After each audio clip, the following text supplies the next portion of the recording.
Alhamdulillahi Rabbil Alameen wassalatu wassalamu ala Sayyidina wa ala alihi wa ashabihi ajma'in. All praises and adoration belongs to Almighty Allah, the Lord of the universe.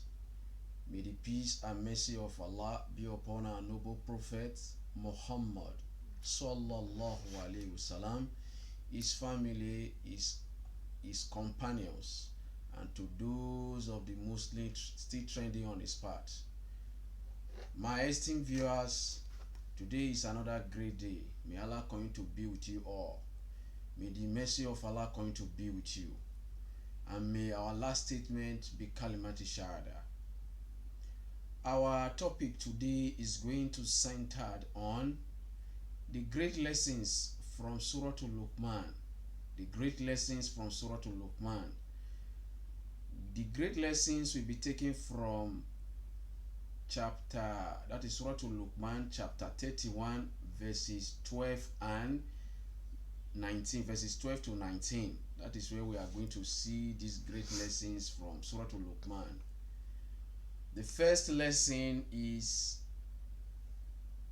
Luqman. Before we start the lessons, who is Luqman? Why is his name and household name in the glorious Quran?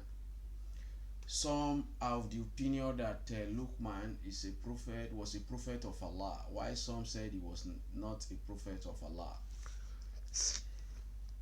Luqman was one time asked. Luqman per se is a nephew to Prophet Ayub, and he was very much present during the time of Prophet Dawood alayhi salam. Luqman was one time asked by a man. They used to do flock business together. They used to rear animals together. So this man was amazed to see Luqman having a large crowd listening to his preaching. He was advising them. So he became a sage. He became wise in terms of religion. He preached the knowledge of real Islam. Now, that man asked him, "What made you to have this great wisdom?" He said, "When I knew you, you were not having wisdom." He said, Allah gave him choice. He said, Nubuwa, that is prophethood, and Ikma, which one will you go for? He decided to choose what? Ikma. He did not choose Nubuwa, which is prophethood. He decided to settle for what? Ikma. That settled the case that Luqman was not a prophet of Allah, but he was a knowledgeable man in terms of religion. Allah blessed him with wisdom. And how do we get this wisdom? I will be brief. Luqman said one time that wisdom can be gotten, one, if you are truthful. Two, if you lower your gaze and you keep your tongue, you don't speak anyhow. Then three, it is you protect your private parts. You don't do illicit sexual intercourse. You are not involved in all these things. He said this we make one to have what we called ikma. Now back to our main topic, which is the great lessons from Suratuh Luqman. One of the lessons is that Luqman, may Allah be pleased with him, what he said some of these things to his son. He was advising his son, and these advice are very, very germane, are very, very important. If we can inculcate them and imbibe them in our day-to-day life, we will live a very good life. One of the first advice he gave to the son is that we should not associate partner with Allah.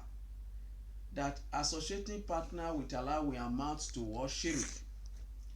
And anything shirik, Allah frowns against it. Allah is not in support of it. We should avoid it totally.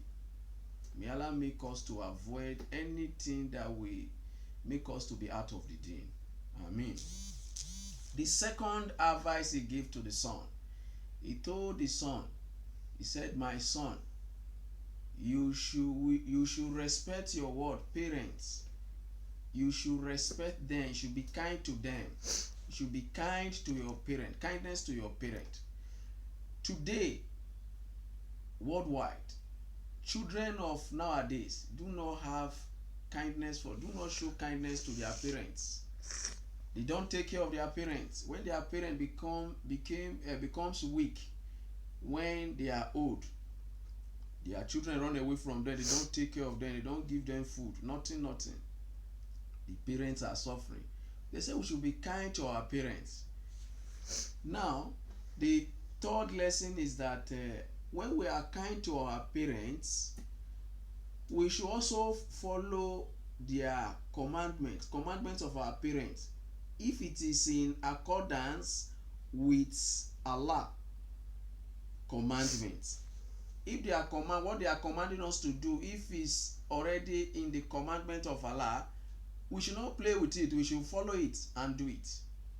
If they are commanding us to worship Allah, we should not hesitate to worship Allah. We should do it.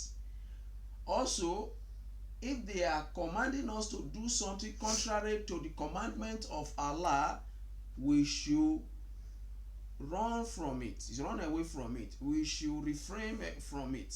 We should not do it, because doing it will amount to making Allah not to have anything to do with us, and our destination then will be hellfire.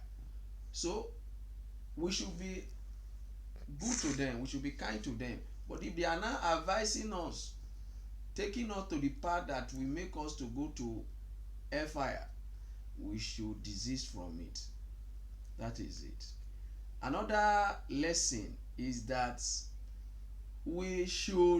he also advised his son that we should walk on the straight path of Allah.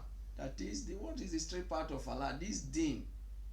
We should walk on al-din al-haq. That is the true path, which is Islam. We should walk on it, not ad-din al-muharraf, not ad-din al-muharraf, any alternable religion. We should not look for it. The deen, which is Islam, we should walk on that path. We should look at the two major sources of Islam, which is Al-Quran and the Sunnah. We should follow this path. Then another lesson is that we should believe in the power and the knowledge of Allah, because Allah is all-knowing. He knows everything. Then we should always enjoin people to do good things. We encourage people to do good things. Also, he also advised his son that we should also discourage people not to do bad things. They should not involve in any bad things. Also, he also advised his son not to be arrogant. We should not be arrogant. Arrogance is like pride, and pride leads to what? Pride makes somebody to fall down. So we should not follow that path. He also said we should be moderate while moving. We should be moderate while moving, and we should be moderate in our voice. We should not talk too loud. Finally, the lesson, he said to his son that his son should be constant in worshiping Allah. That worshiping Allah is one of the pillars of Islam. These great lessons, if we can inculcate and abide to all these lessons, we will live a very good life. May Allah make it easy for each and every one of us. May Allah accept this as an act of ibadah. Subhanakallahumma wa bihamdik. Ashhadu an la ilaha illa anta astaghfiruka wa atubu ilayk. Assalamu alaikum wa rahmatullahi wa barakatuh.